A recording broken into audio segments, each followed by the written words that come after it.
Ambil tak lepasan TAFIZ cikgu? Ini adalah soalan berkaitan dengan boleh ke lepasan TAFIZ masuk TVET? Okey, untuk menjawab soalan ini tolong share video ini dan kongsikan video ini kepada kawan-kawan anda yang lepasan TAFIZ. Mungkin mereka tak tahu tentang soalan ini ataupun jawapan ini, dan tolong komen dekat ruangan komen. Adik-adik lepasan TAFIZ, sebenarnya anda ni semua minat bidang apa?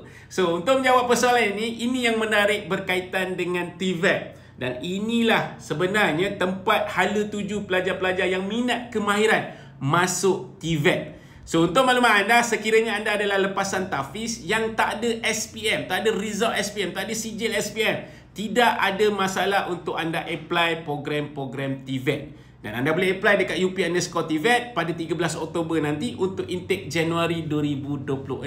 Tetapi nasihat saya, tengok bidang yang anda nak apply tu, tengok syarat kemasukan dulu. Adakah memenuhi anda punya kelayakan untuk anda apply. So, untuk pelajar TAFIZ jangan risau. Anda habiskan TAFIZ anda, lepas tu anda apply bidang kemahiran dan teruskan untuk mendapat sijil. Sekurang-kurangnya anda dapat sijil, anda boleh teruskan untuk meneruskan pembelajaran berkaitan, mungkin anda nak ambil diploma, anda nak ambil degree ataupun seterusnya ke PhD.